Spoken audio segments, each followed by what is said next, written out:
working hard to make enough equipment for all of the hunters.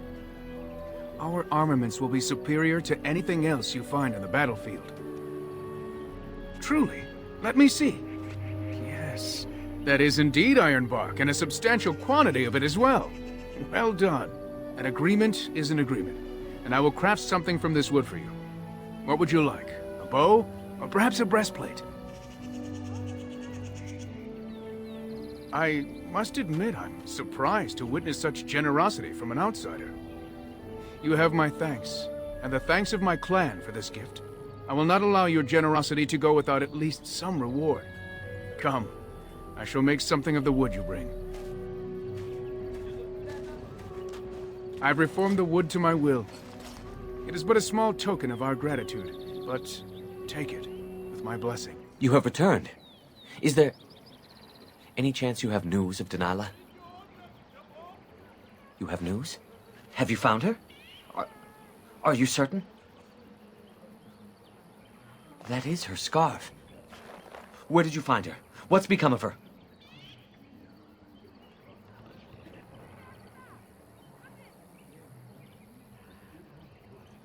The Keeper told me the truth? Are you certain?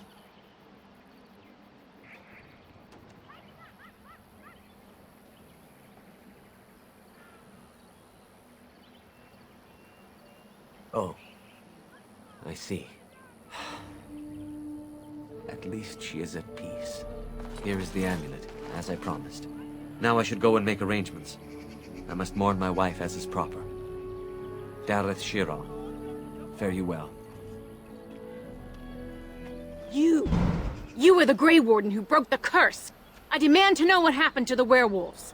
Where did they go? That makes no difference. Those monsters killed my husband. They killed so many of my people. They have Dalish blood on their hands.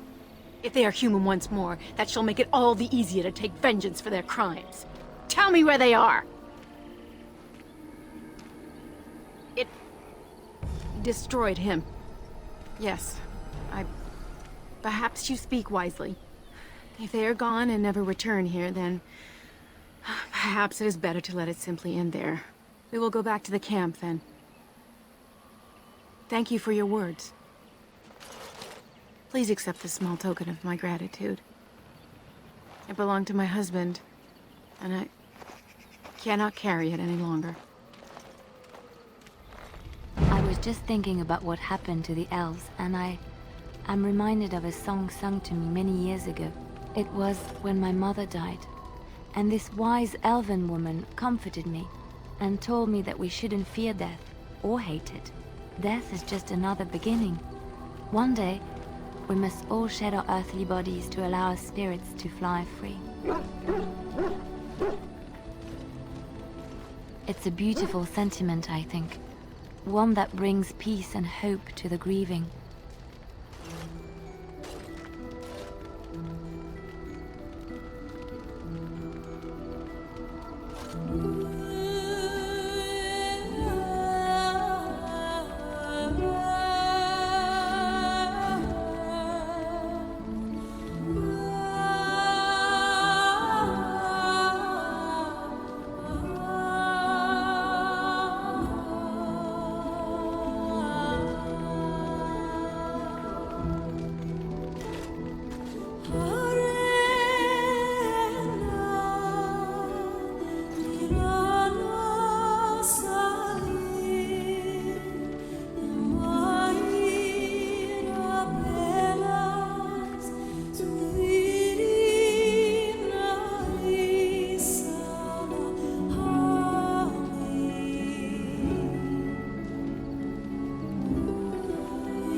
Something you need, my dear? Well, we're in camp. Now's as good a time as any to talk, right?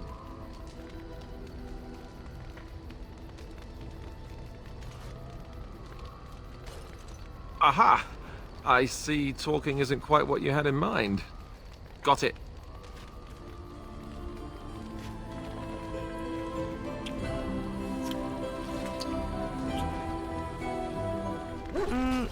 Flowers? Thank you. They're very pretty. These were her favorite. I haven't seen these in such a long time. They smell just like Mother used to. Thank you. Thank you so much for remembering. What's on your mind? I have always had an affinity for the spirits of the Fade. As a child, I never feared my dreams because I knew they were there. I've always been able to feel the spirits, even if I never saw them. And as I nurtured my talent in the circle, I became more sensitive. I began to notice every time I was in the Fade, whether it was in a dream or in magical practice, that I was being watched. I suppose they must. It is these benevolent spirits that create our dream worlds in the Fade. Sometimes I would see it, a glowing, nebulous form. Most times I would just feel its presence, gentle and comforting, but somehow alien. I think it is a spirit of faith. They have never been seen before, and perhaps I am wrong. But something tells me I'm not. It always felt like the same entity. This one spirit was curious about me, and was guarding me, for want of a better word. There were times when I was in the Fade that it seemed to stretch forth to shield me, keeping me safe. And I think it gave me strength in my most terrible battles, Ostagar being one of them.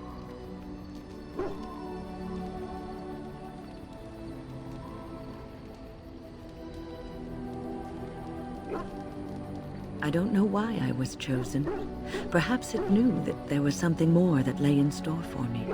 I like to think that I was given a rare chance, and I'm going to make the best of the time so generously given to me.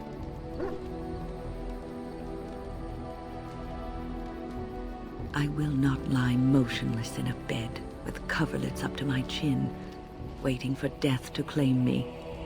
That is not the death for me.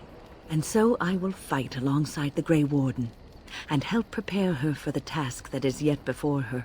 So you had better listen to me, because I swear, if I should fall before the end and you don't seem to be doing things properly, I'll get up again to give you a good finger-wagging. You know, I think you'll be all right, even without my help. What say you? By all means. I know little enough of the Dalish other than the fact that my mother was one, or so I was told. She had fallen in love with an elven woodcutter and accompanied him back to the city, leaving her clan behind for good. And there, of course, the woodcutter died of some filthy disease and my mother was forced into prostitution to pay off his debts. Oldest tale in the book. A Dalish whore, thank you very much. It was my sole distinction amongst the other elven boys in the whorehouse. I didn't know my mother either, of course. She died giving birth to me. My first victim, as it were. We were all raised communally by the whores. It was a happy enough existence, ignoring the occasional beating. Until eventually I was sold to the crows. I brought a good price, so I hear. It could have been much worse. Shall I tell you about what happened to the other whorehouse boys who did not fetch a decent price with the crows? Surely your life has not been so idyllic. People like you and I are not the product of happy lives of contentment, after all. My original point is that my mother's Dalish nature was always a point of fascination for me. Through all the years of my crow training, the one thing of my mother's that I possessed was a pair of gloves. They were of Dalish make, I knew that much, and beautiful. I had to keep them hidden, of course, as we were not allowed such things. Eventually, they were discovered, and I never saw them again.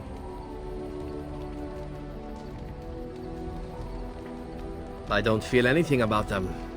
Oh, we heard about them in the city. Even deep in Antiva. I even had the notion once to run off and join them. Naturally, the reality did not live up at all to the fantasies I had constructed as a boy, staring at those gloves. But such is life. Come, enough talk of the Dalish. Let us move on. What say you? By all means. My adventures? I'm hardly an old man just returned from across the ocean, am I? Should I shake my fist at nearby children while I talk about the good old days?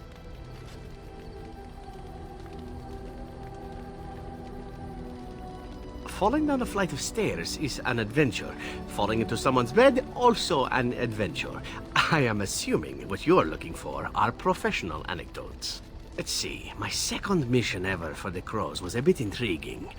I was sent to kill a mage who had been meddling in politics.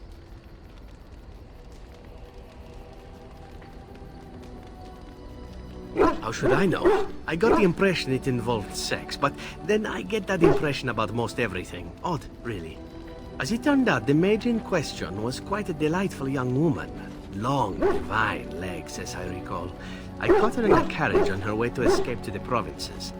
After I killed her guard, she got down on her hands and knees and begged for her life. Rather aptly, I might add. So I joined her in the carriage for the night and left the next morning. Well, yes, twice, actually. Then she decided to try and use me instead. The woman had actually convinced me to speak to the Crows on her behalf. What can I say? I was young and foolish at the time. Then, as I was kissing her goodbye to return to Antiva City, she slipped on the threshold and fell backwards out of the carriage. Broke her neck. Shame, really, but at least it happened quickly. At first, yes. Well, not upset. Surprised is really a better word. Then I found out that she had told the driver to take her to Janellen instead. She had planned to lose me in the provinces. I would have looked very foolish to the Crows. As it was, my master was very impressed that I had done such a fine job of making it look like an accident.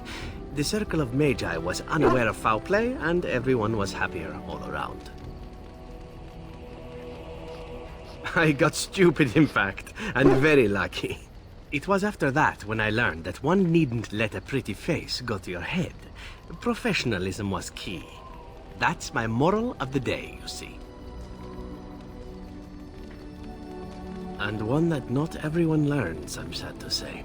But that's enough tale spinning from me for the moment.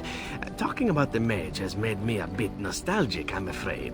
Ah, the good old days. What say you?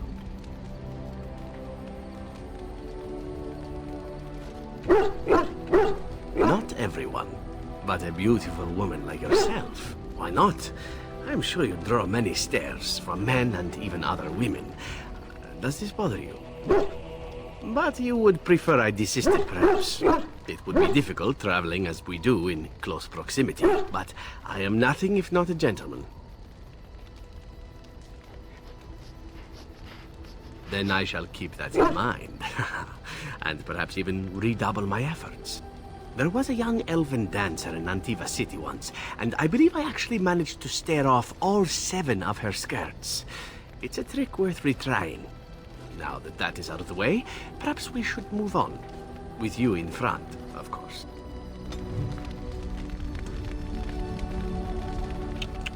You look so tired, my dear. It is all this constant walking and fighting. I think I know what you need. A little late for that, I should think. My thought is this. We retire to your tent and I show you the sort of massage skills that one only learns growing up in an Antivan whorehouse. Do you see me laughing? This need be no complex thing. You are a beautiful and fascinating woman. I am who I am. Is there any reason not to enjoy each other's company? Ah, my mistake. Say no more then. I take it all back. By all means. Again? Well now, what might interest you, I wonder? Shall I describe the stages involved with Lanthrax poisoning? I watched a man go through all 7 once. No, I'll not inflict that upon you just yet. Let's see, how about the largest battle I ever took part in? That would have been the slaughter of Prince Azrin. Did you hear of that down in these parts? Me? Not personally, but I did take part in the attack. Prince Azrin was 4th in line to the throne, you see. He started off as 11th, but worked his way up the old-fashioned method by inheriting control of an entire Crocel from his grandfather. After assassinating his way through the royal family, the king hired 3 other cells to take down Prince Azrin once and for all. I was in one of those cells.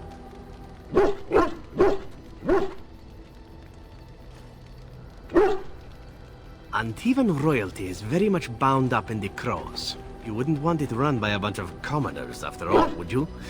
And this means they get involved in politics quite often. This particular fight nearly bankrupted the nation, I understand.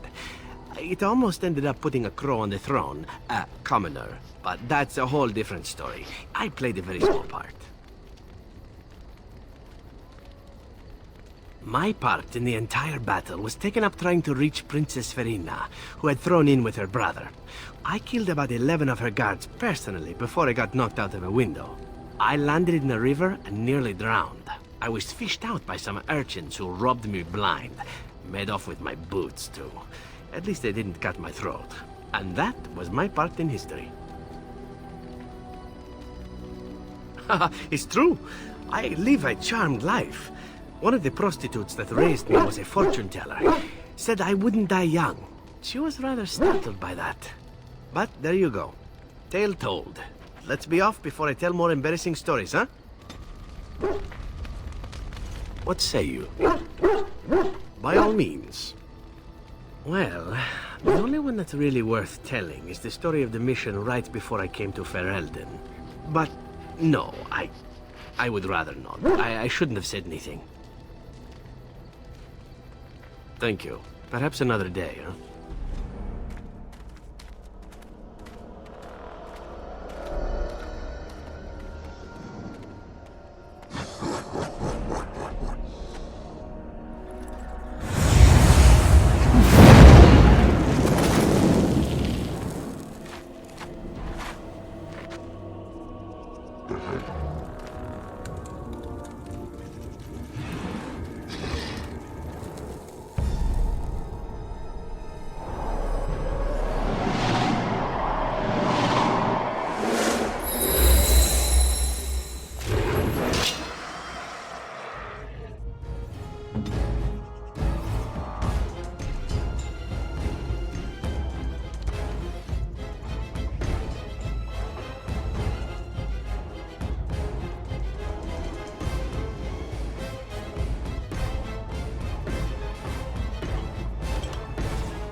As you wish.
That was interesting and draining.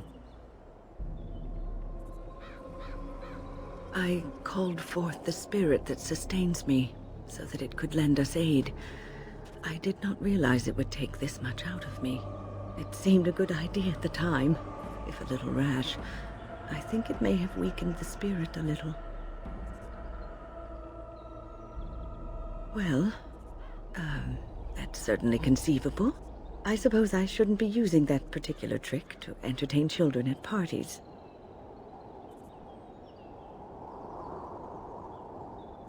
I promise I'll be careful. And thank you. Your concern is touching.